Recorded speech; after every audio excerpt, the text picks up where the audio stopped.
Guys, Energy here. Today we've got something that I call the Mookie bet scenario.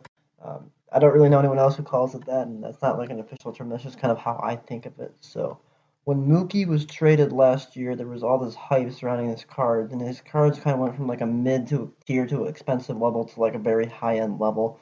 I'll show that they're at a high level now. I don't have Card Letter Pro or Market Movers. So I can't show back to that movie scenario. You can add kind of trust me that those cards went up, and I think people will agree with me in that they are going up. So, uh, as many of you know, friends, because Francisco Lindor is literally all over the news, uh, there's a potential that Lindor gets traded this offseason. Actually, a pretty likely potential, and it looks like the Yankees might be out of it, but Toronto might still be in it. And I don't know about you guys, but think about this: Francisco Lindor, Vlad Guerrero, and Bo Bichette on the same team. That team would be trendy as heck. Like that's such a trendy team. I know Toronto's not that big of a market, but that team would be so trendy, man. Such a popular team. Um, so this video might be coming a little too late as I scroll down here. Can I scroll, please? There you go. Because obviously his cards have doubled since they're pretty much low point, or not doubled, but close to doubled since their low point. So this $50 range is probably more the time to buy now that his price is already kind of ticking up. This might be an outlier though. I wouldn't be surprised if this comes down. The next couple sales around 65 or 70 or even 60.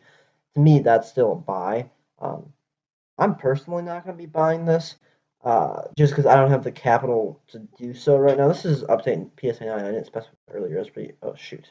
That's fine. That's fine. Uh, I'm not going to be buying this, especially not at 80. But if it's 60 or 65, $55, I don't think this is a terrible buy. I think this probably has some good potential if he gets traded. I think this card could see an explosion. Card Ladder only has two Lindor cards. That's the update 9 and 10. This card I think is actually a better buy than the 9, because I talked about this in my first Steals and Deals video. This video is not technically a Steals and Deals. I don't really think it's that undervalued. I don't know how to describe it, but this is such a short flip. It doesn't really feel like a Steals and Deals to me. But I talked about this in my first video of Steals and Deals with LeBron Optic. The 9's gonna be much more volatile, and the 10's gonna be much steadier. That's for a variety of reasons. I'm not gonna go over any of them now.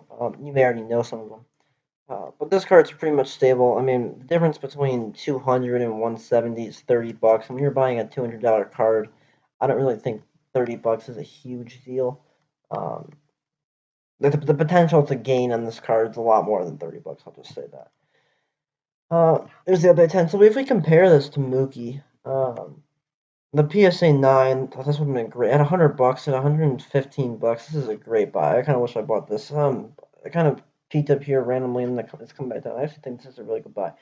That's completely off topic. So this card is essentially the same card. Of course, they're a year apart. But I mean, this card's sitting at, if we're calling this an outlier, which it may not be, this might actually continue to rise.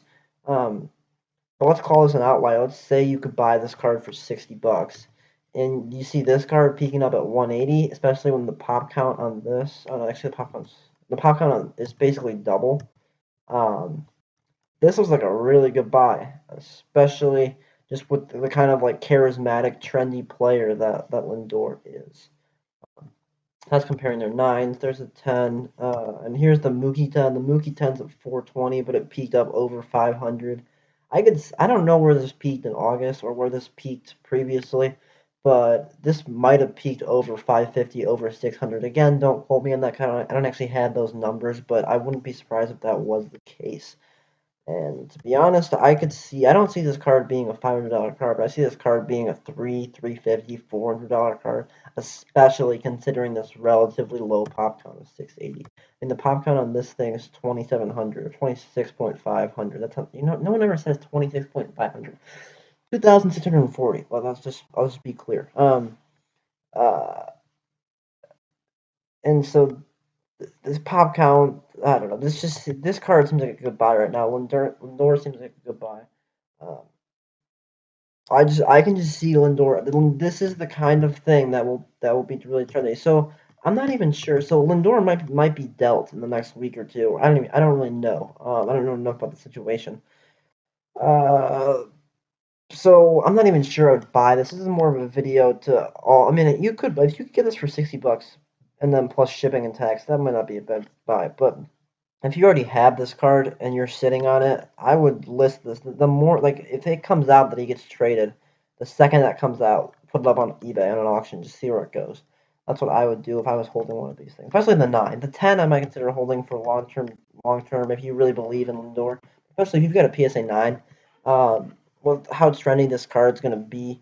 This if he okay, let me back up here. If he gets traded and his card's going fire, this card will skyrocket. People from not even baseball people, like basketball and football, they'll come over and buy this card. People who weren't even buying Lindor will start buying this card. People who were focusing on internet, there's going to be a lot of people that are going to be flooding the market to buy this card. So this 10 is going to increase to a very, very high rate. And all those other collectors and flippers and whatever, they're going to come over here and buy the 9. So this is going to be really, really volatile. And if you can put this on an auction and you can sell at peak or sell close to peak, your profit's going to be a pretty penny. Um, so that's all. This is kind of one of my quick market videos. I wasn't really planning on making this video. I was going to make a different video, maybe about Tiger Woods, about Kobe White, a variety of different. I have a lot of video ideas. I've got 9 or 10. I'm trying to put out in the next couple of weeks. This is kind of an impromptu little market update. I probably should have done this when this card was. I could have made this video back here, back here, and back here. And I should have done this a little bit earlier. But sometimes schedule doesn't always work out like that. So yeah, let me know what you guys think about Lindor and this card and his long-term prospects, long-term prospect as a long-term hold. So yeah, I'll catch you guys in the next one. Look for more videos coming soon.